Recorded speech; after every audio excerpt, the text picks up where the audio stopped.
So one of the questions that I get the most easily is how to make amplifiers sound good at low volumes, specifically bedroom volumes.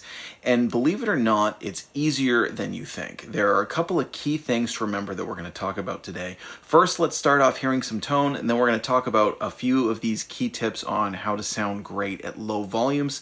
Please remember to like, share, and subscribe. Support me on Patreon for personal gear tips, and I hope you enjoy.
So, you've just heard of the Telecaster. Now, I at least think that's a really nice tone. And I'm going to tell you about the rig that I'm going into today and what we're doing. We're going to use two different rigs today. We're going to use a Fender Telecaster into a Fender Twin Reverb. This is a 65 reissue, and it is featuring Jupiter speakers. I've got an Alnico speaker and a ceramic speaker in there from Jupiter speakers.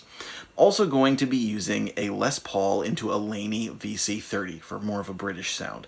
That's an older UK-made Laney VC30, kind of like a Vox AC30, and that one is totally stock. Now, before we get started, I do want to say one thing.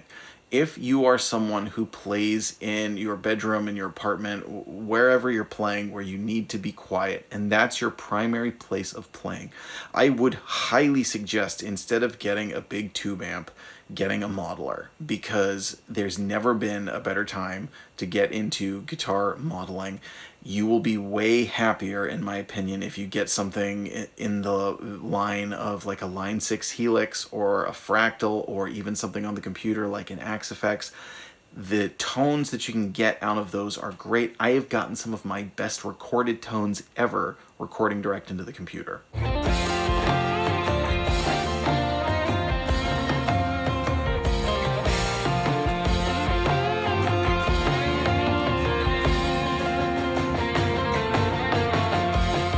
Good song too.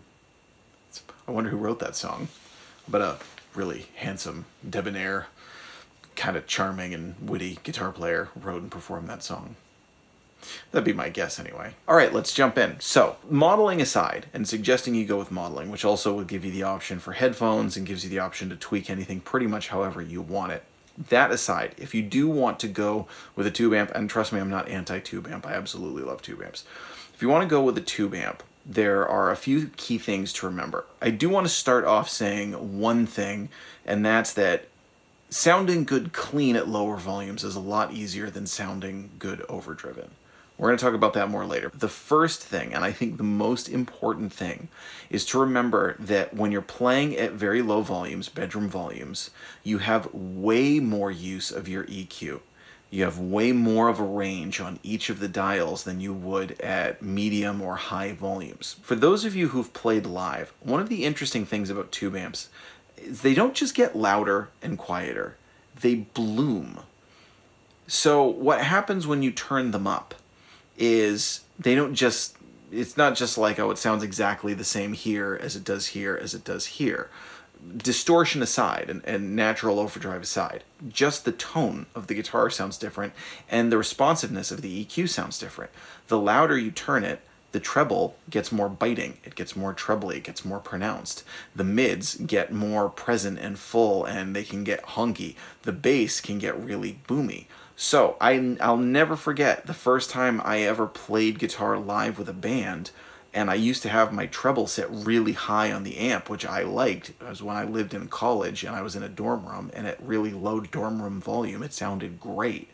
When I got on stage, the treble was practically cutting the audience's heads off. It was insane. And I immediately, as soon as I hit a note, kind of ran over and turned the treble down.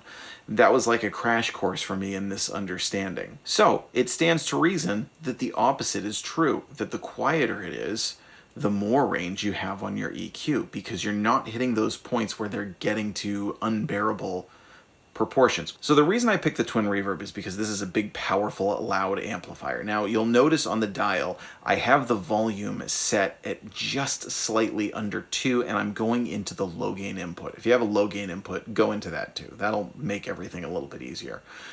Right at the point where the volume is right where you hit this notch where all of a sudden you get a little bit of sound, right? It's like you almost have nothing, and then you tend to hit this notch where it's like, there it is, there's a sound, and of course, you know, it goes up from there. So that's about where that notch is if I'm going into the low gain input into the Twin Reverb. Now, the Twin Reverb is the one that a lot of people have said, like, oh, geez, you can't get them, you can't use them, they're just too loud. I will say that in this video, all the tones you're hearing are right around the level that my voice is, which is average conversational volume. Pretty low, you know, and depending on your guitar and depending on how aggressive a player you are, might be slightly louder than me, might be slightly quieter than me. But what you're hearing me speaking right now, I'm not speaking in a big loud voice, I'm speaking at a normal volume. That's about the volume of the guitar amp.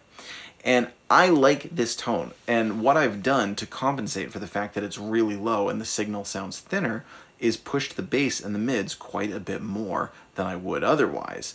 You'll notice the mids I have turned all the way up and the bass I have turned up to 8. Now, I will mention that the Jupiter speakers give me more range on the EQ on this amp anyway, but even with the other speakers that were in it before that were a bit boomier, you'd still get the bass a lot higher than I would at average playing volume or rehearsal or gig volume. You can get away with that and it fills in the tone. What's interesting is it doesn't make it sound exactly like it does when it's louder. It still sounds different, but I think it sounds good. You actually lose some of the unpleasant frequencies that you frequently have to, frequencies.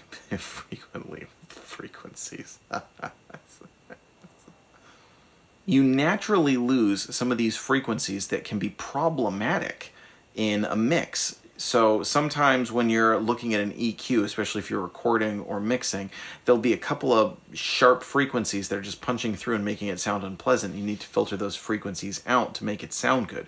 Well, none of these frequencies are spiking when you've got it at low volumes, even when you push the EQ further. So you get this almost like it's a professionally recorded clean tone. You're not getting any unwanted frequencies at those volumes, and it sounds sort of silky and natural that way. So let's hear it now with the Les Paul going into the VC30. Now for that, which is a different type of amplifier, I actually have the bass and the mids turned all the way up. And you'll notice the volume looks like it's on 0. It's not actually. It's one of those amps where it's, you know, it's like on a car where like it's empty's not empty. You've got like, there's some more notch there before you actually run out of gas and you're just driving with anxiety, kind of looking at that. It's like, how far can I go? I was on empty half an hour ago, I'm still going. That's kind of what this amplifier is like. So I actually have some volume lower than 0.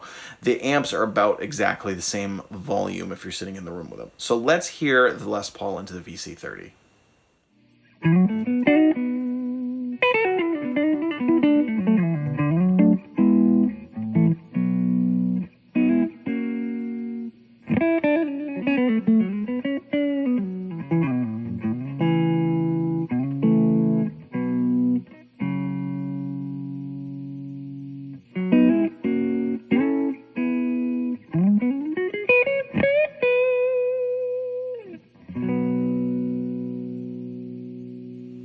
Again, pretty silky and smooth. Now, obviously, that's a Les Paul going into a British amp. You're expecting a different tone there. I might not use that exact tone. I might back the bass off a little bit more, but the point is to show you how full it can sound. So keep in mind, there's more wiggle room there. You don't have to turn it all the way up. I could back that bass off just a little bit and get more of a usable tone for a mix and something a little bit higher fidelity. Now we're going to get up to the next point, because it's way easier to get a good clean tone at low volumes than it is to get a good overdriven tone or distorted tone at low volumes. Again, I want to reiterate the point. If you're playing a lot of distortion, a lot of overdrive, or different tones like that, really think about a modeler. You'll be way happier than trying to finagle a big tube amp into getting good tones at low volumes. Back to the point. The most important thing is to use pedals instead of amp drive. Now, I'm a pedal head. Some people are not into pedals. I love pedals. Here's the thing. Tube amps need to be pushed to sound good overdriven. They just do. They don't sound good at low volumes if you're using the drive channel. Now, the Twin Reverb obviously doesn't have a drive channel. The VC30 does. It's a 2-channel amp. It has a clean channel and a drive channel. So I want you to hear, first of all, to prove the point, what it sounds like at that same volume level going into the overdriven channel. Just listen.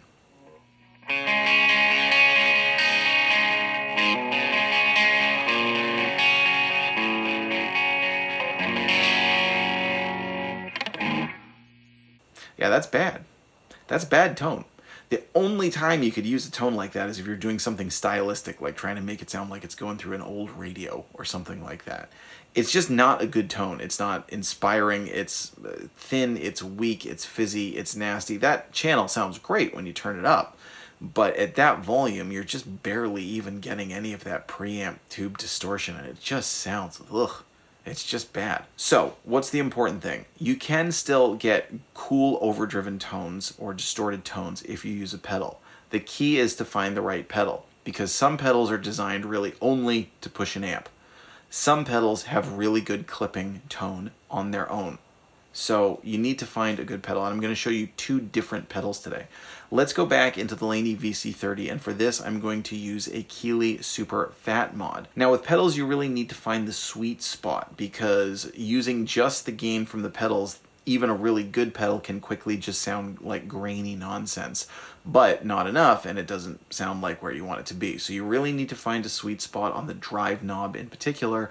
I do also find that you tend to get usable tones if they have any kind of higher power switch, which I tend to not use at regular volumes, but at low volumes I might use. So like on the Super Phat Mod, I'm going to use the fat setting instead of the flat setting. So let's take a listen here.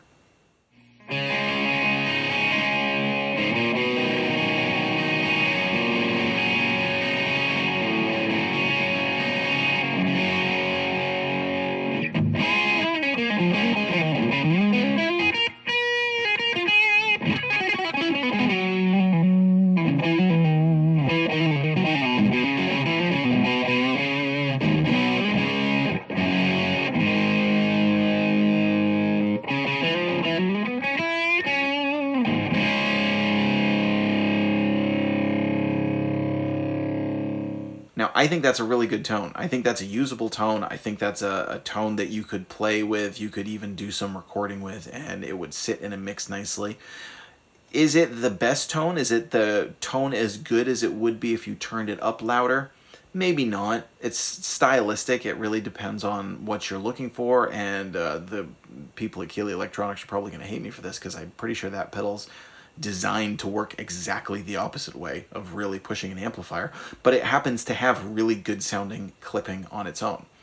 Tube Screamer, not as much. I think Tube Screamers sound really plasticky and fake if you use more of the drive from the pedal and not enough volume. And I love Tube Screamers. I'm not an anti-Tube Screamer person, but a Tube Screamer really needs a loud amp, and it really needs to boost a loud amp.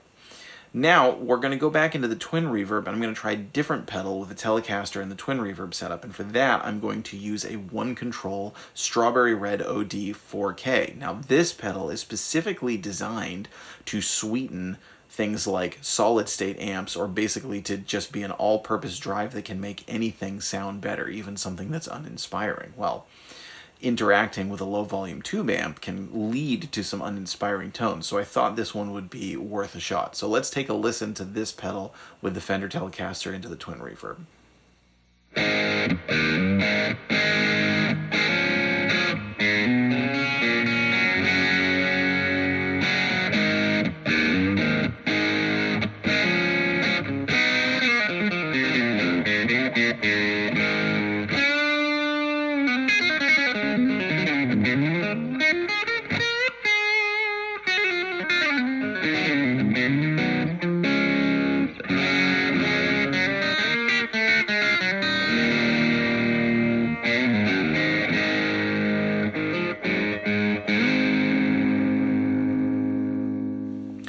I think that's a good tone too. Again, there's a little bit more grain than you might get otherwise, but it doesn't sound fizzy or bad or weak. It sounds like a nice tone, and it sounds like a tone that would sit recording pretty well. Now again, one of the positives you get is there aren't really nasty frequencies that need to be filtered out. There's nothing spiking. It's so low. It's just all kind of sitting at this silky, even kind of range, and it works. So let us know what you think in the comments. These are some basic tips on how to get good tones at low volumes with tube amps. Is there anything you do that's different? I'm not the only opinion out there, so please feel free to let us know in the comments what you do, what's your rig, how have you gotten great tones at low volumes.